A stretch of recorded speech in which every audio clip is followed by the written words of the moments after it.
Well, you operate at the intersection of law, leadership, global strategy, and public service. Where does your passion for this work come from?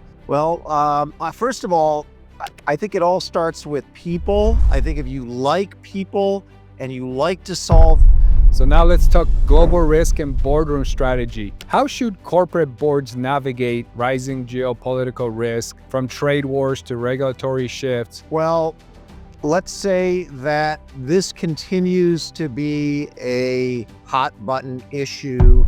Board members should be educating themselves because we live in an age where the world has gotten a lot smaller, and I think You've advised Fortune 500 companies and governments, obviously. Trades consistently lead to high impact outcomes in cross-border environments.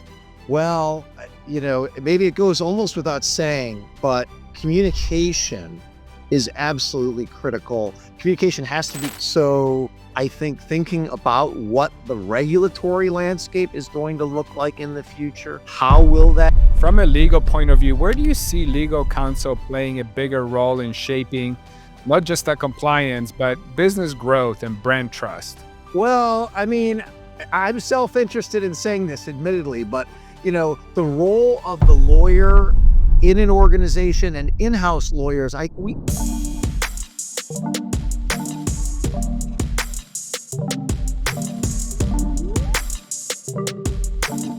Welcome to another episode of Boardsi Leadership Talks. I'm your host, Martin Rowinski, CEO of Boardsi, where we get to connect executive talent with boardroom opportunity and spark bold conversations here on Leadership Talks. And today's guest brings unmatched depth in global business strategy, cross-border transactions, and public policy. I'm joined by Dean Fealk, international attorney, Wall Street Journal best-selling author, Northern California co-managing partner at DLA Piper, and a respected advisor to Fortune 500 companies, world governments, and top-level boards. Dean's work spans more than $30 billion in cross-border deals, deep insights into geopolitical risk, and a powerful perspective on how leadership intersects with public service policy and legacy. Today, we're diving into how corporate boards can stay ahead of geopolitical and regulatory disruption, what global leadership requires in today's high-stakes environment, and why the future of governance depends on courageous, globally conscious leaders. Dean, welcome to the show. It's an absolute honor to have you. Thank you so much, Martin. It's great to be here. What a wonderful introduction. Oh, thank you. I work on those pretty hard, so do my homework on you. Well, you operate at the intersection of law, leadership, global strategy, and public service. Where does your passion for this work come from? Was there a defining moment or influence that shaped your commitment to making an impact at this level? Well, first of all, I think it all starts with people. I think if you like people and you like to solve problems, there's a lot of great work to be done. So I think it starts there, really wanting to see other people's perspectives and varied perspectives. I grew up in the Midwest in the Detroit suburbs, and I had a desire to spread my wings and see the world. I had some great opportunities as a student, as a graduate student. I spent the first part of my legal career in East Asia, so I just really, really loved to kind of to go out into the world a little bit and see how people were living their lives and how they were thinking. So that's really been so much. I think that's driven my journey. That's awesome. Well, that's you traveling across the world. That's quite a. And how old were you then? Well, I spent when I was after college, I ended up going to graduate school in London. I guess I would have been about 20, almost 23.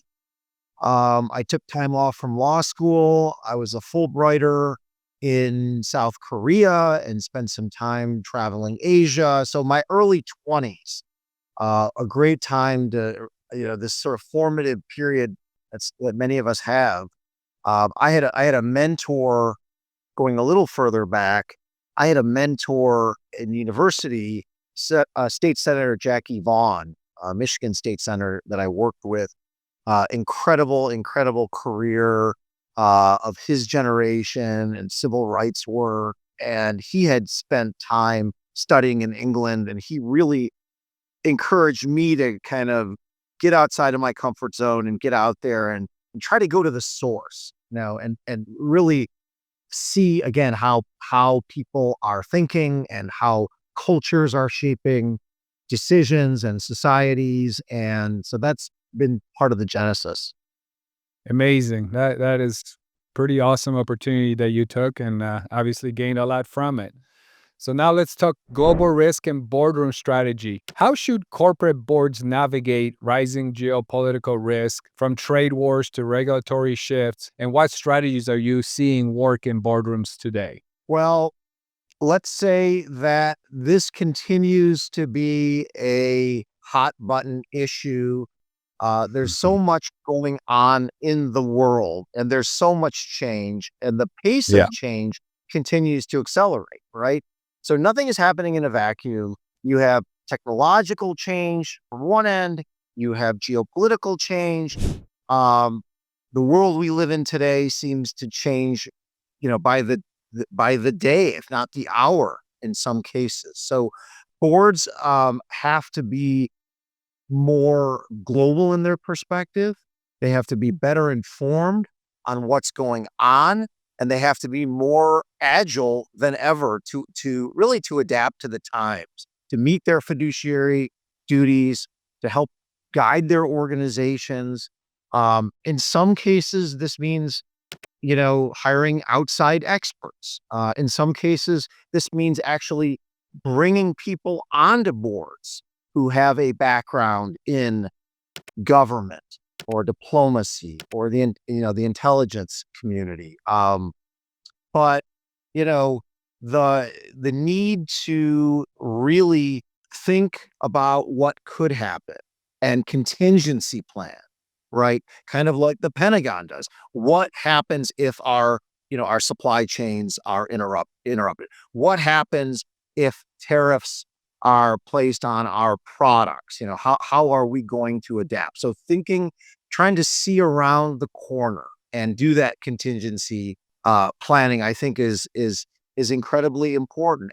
And of course, board members should be educating themselves, because you know you have board members who may be current or former executives at companies, but the industry they may be working in could be a different industry than the board they sit on, right? Or their experience just 5 or 10 years earlier may not be wholly applicable.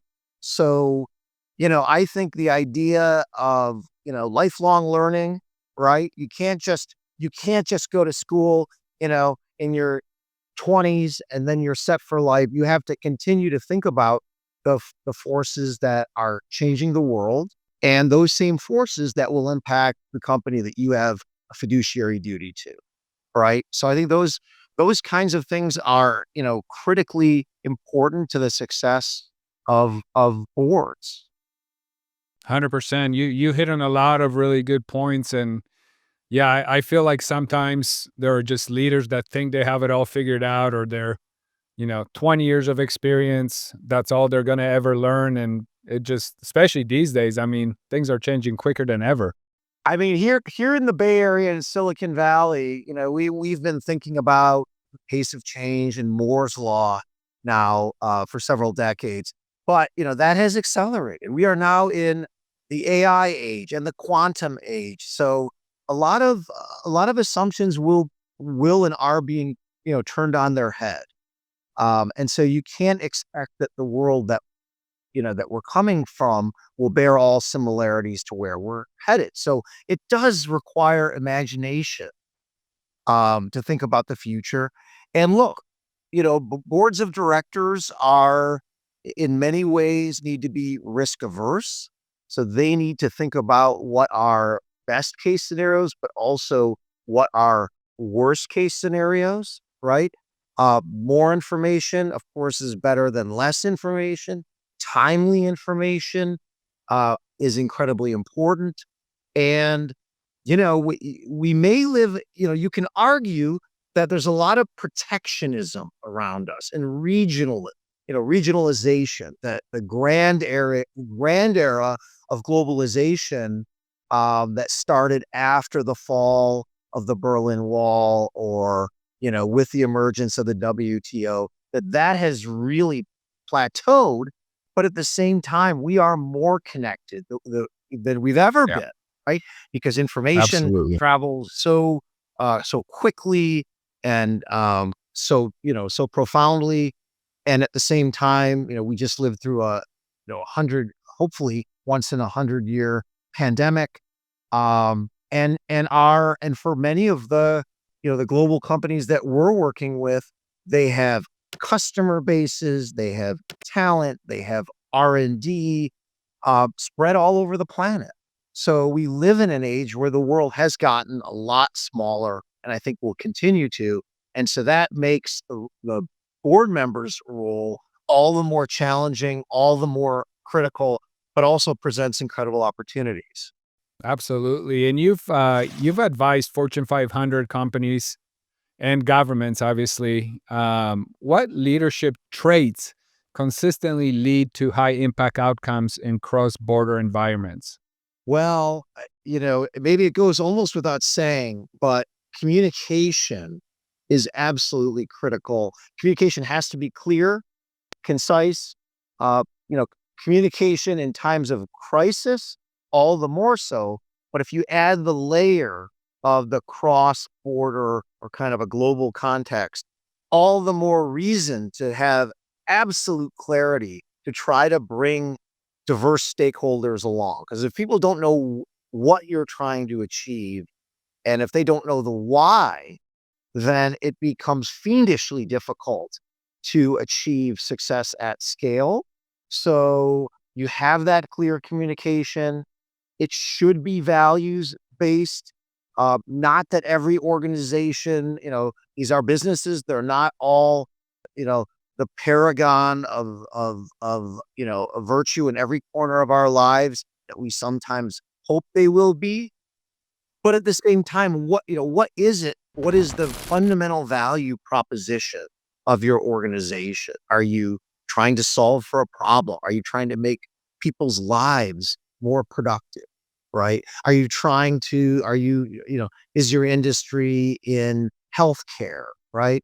What are you trying to do? And then explain to your critical stakeholders why it is that you're taking a particular path, why it's important, how you'll be there. And again, the type of nuance, this kind of goes back to the old cultural literacy perspective. What you say in Europe can mean something different in India, something different in East Asia, something different in the Americas, and so on. So it may not be one size fits all. Yes, you have a core value, core value proposition, and a core message, but these are adapted so that they are understood correctly in each of these contexts. So you have this, kind of high wire act that has to, in a very choreographed way, that has to move very quickly. But that's what makes it so interesting, Frank. Absolutely. Yeah, and you just hit on culture, and that was kind of my next question. How is the role of the board evolving in a world where legal, culture, and policy variables vary dramatically across regions? I don't know if you can Yeah, expand on that a little bit more. I think boards have a greater variety. We can't speak about boards monolithically, but as we look at public company boards in the US or public company boards in Europe in particular, we are seeing a greater variety of executives who have cross-border experience, or who are from places other than where their company is headquartered. So I think there is a greater a more cosmopolitan, if you will, flavor in boardrooms that we maybe didn't see, just 2 or 3 decades ago. I think that's important. But, not, just to say it, I mean, most boards are not going to be global boards, right? There still is a premium on coming together, right? Maybe quarterly if it is. And so the idea that you're going to have a board that represents all corners of the earth, I'm not sure that has fully arrived, but increasingly, if a region of the world is is critically important to your organization and the direction of your organization, then you will want to have, board representation from folks that understand that part of the world. No doubt about it. Absolutely. Yeah, absolutely. What would you say are the speaking of cross-border deals, what are the biggest blind spots that boards face when evaluating international M&As, mergers and acquisitions, or global expansion? Well, look, there's been a lot written, and a lot of analysis on the success of business combinations, mergers, and acquisitions. And, a lot of companies either want more scale or want to move into a new vertical, are seeking some kind of synergies. But you never really know until the dust settles. And frankly, a number of years beyond it, whether of those kinds of ambitions are achieved, which is to say whether those mergers are successful. So there are, but at the same time, executives are under a lot of pressure to grow the bottom line. They are human beings just like you and me. They are, in many cases, fiercely ambitious. They want to do they want to do transformative things. And so they are looking to, they are looking in some cases to make headlines and to scale and to do new things. So certainly no fault in thinking big, but due diligence is of course key. Going back to your earlier point, Martin, the changing regulatory landscape. So I think thinking about what the regulatory landscape is going to look like in the future, how will that impact your business, and how the world will look like. I think those are a lot of the key issues that will determine. Now, you said going into new markets. Um, I'm still a big believer that people want prosperity, increased prosperity in their lives, and they want, a better future for themselves and their families and their children. At the same time, I think they want freedom, freedom in, in not just in their daily lives, also in choosing their governments, which is to say that companies are looking to do business, in places where there is a rule of law, right? And there is the kind of predictability of stable government. So democracy, there are a lot of people are concerned that democracy is in retreat and has been in retreat a lot of places, maybe even here at home. And I share those concerns, but for business, that's not good news. We need, companies want more rather than less rule of law and more effective governments. And then there are a lot of opportunities, a lot of countries in the world that, you know, Vietnam has been in the ASEAN context has been doing just tremendous things. The entrepreneurialism coming out of Israel is incredible. Ireland has been doing, just absolutely remarkable things in the tech space in recent memory. Um, you know, um, India is really, I think, hitting stride now and reaching a degree of development, has incredible human capital. Seeing a lot of companies continue to invest in India. Africa, when we think about the demographic challenges that we're having in the rich world, in the OECD world, in Japan, in China, here, you know, more children are born in Nigeria every year than in all of Europe, right? So Africa, we're going to see just tremendous opportunities in Africa in our lifetimes. So companies do need to be careful. They do have to do their due diligence. They have to have vision and imagination and try to think about what that future will look like. But I think fortune favors the bold, my friend. So, or I've Yeah, got, I was waiting for you to mention Poland. well, Poland too.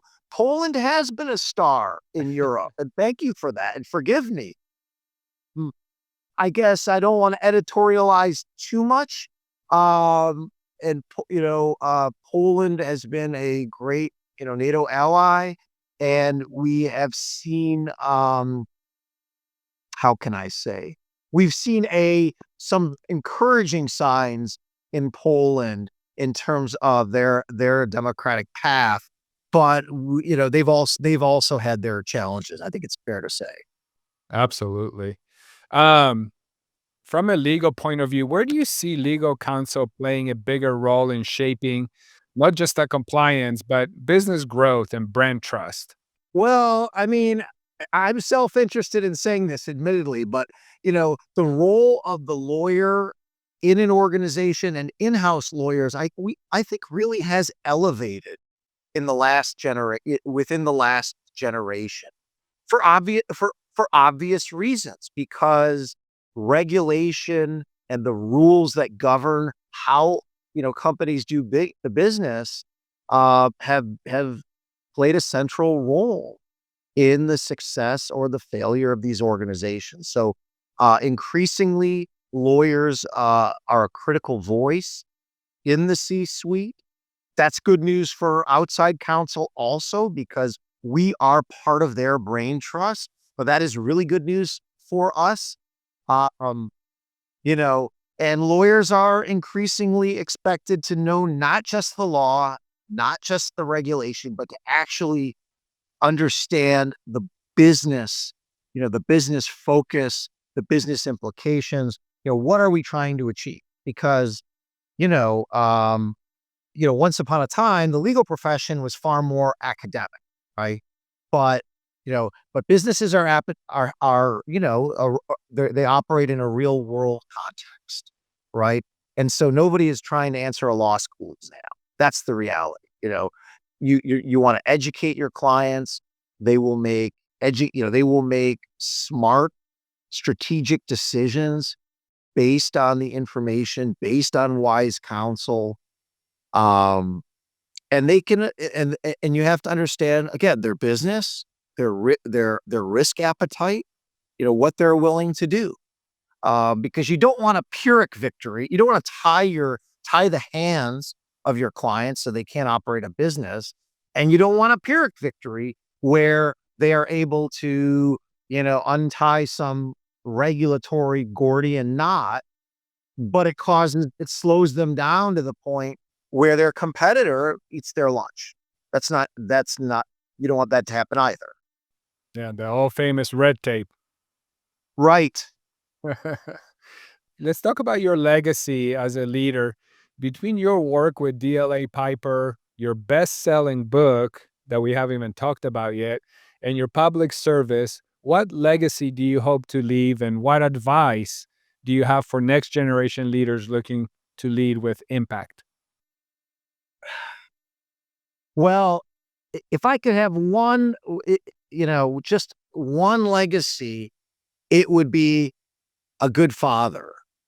I think that would be it. I have two children. I have a daughter and a son, and I think if they, they will be the final arbiters of that. But if they consider me a good father, then I think that should be enough. But beyond that, um, I don't think any of us, everything is impermanent.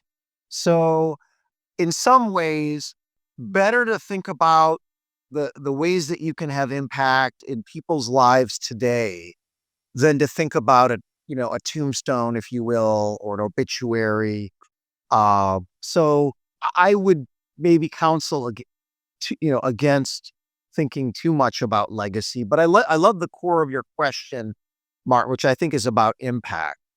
And I think if if people believe that you have made a positive impact in their lives and what they're trying to accomplish, that should be enough.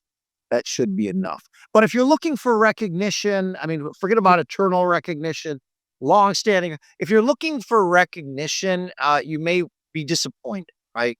But oftentimes, the best leaders doing the best work, in my experience, are not really in the limelight. But there are just people out there doing absolutely extraordinary things in their communities and scaling their impact, and it's very inspirational. So, I'm in private practice, as you noted, and but I have for the last 25 years made it a point to carve out a piece of my professional time to work on the issues that are important to me, and whether they include international security, um, promoting democracy around the world, or solving some of the problems, and the challenges that we have here in the San Francisco, Silicon Valley Bay Area, working with other CEOs on issues like, housing and transportation and workforce development. It's important to be rooted in your own community, right? All Absolutely. politics are local, and you get to see if you can't really look into people's eyes or hear what they're experiencing, it's very difficult to craft solutions that don't, you know, ultimately find their way all the way down to the grassroots. That's awesome. Talk about your book a little bit, and also how can people get hold of you if they're looking for you? Yeah. Well, the book, thank you very much. The book is exactly that. We've really tried to highlight some of the incredible leaders that I was talking about. We call citizen statespersons, that are people, and they're again, some of them are in government or have been in government. Some of them are entrepreneurs and social entrepreneurs. Some are private sector players, but that are tackling, some of these kinds of things, like financial inclusion. Traditionally, we would think about government solving it, government playing a leading role, and oftentimes government is not playing a leading role. So we've seen so many people that have kind of stepped into a vacuum, a leadership vacuum, and brought that leadership. And what's so exciting is that in the same way that we've seen, entrepreneurs in Silicon Valley take advantage of technology, IT, and the cloud, and kind of lower barriers of entry and lowering costs in terms of scaling, we're seeing the same thing in terms of these citizen states people. They can do so much more, um, with fewer and less resources, and they are taking global examples and they're scaling global. So that's really a lot of what we've done in the book. We've tried to inspire, bring some inspirational examples, and I've told my story as well. My co-author, Carrie Rich, who's an incredible leader in her own right. She tells her story. I'm not hard to get a hold of. I, you know, I'm the only person with this name on planet Earth. So, you can Google me. You can actually, because I work at a large organization, large law firm, DLA Piper, you can find my email right away. So I'm not hard to find. Awesome. Uh, And just to be clear, I don't know if I mentioned earlier, but your book title is "Impact the World: Live Your Values and Drive Change as a Citizen Statesperson." Correct? Thank you. I love it. Thank you. Okay, good. Good. Available Just on want to make sure I Amazon. had it right. Yes, yes, it is. We'll drop a link. Awesome. So easy to find. Book is out there. We'll put all that in our wrap up and this description in the podcast. So, Dean, thank you. Yeah, It was such a It's been a lot powerful of and fun. it was great. It was great. And your insights into global strategy and legal leadership, I'm gonna have to put this on 2 of my podcasts, because you gave a lot of boardroom information, and I don't have a lot on the other one, but we'll tag you in there as well, because it's all about boards, so you fit both. But yeah, it was an absolute pleasure having you on the show. And to our audience, if you're a leader looking to scale your business, elevate your governance strategy, or simply think more globally in how you lead, I encourage you to follow Dean's work and stay connected with the ideas we explored today.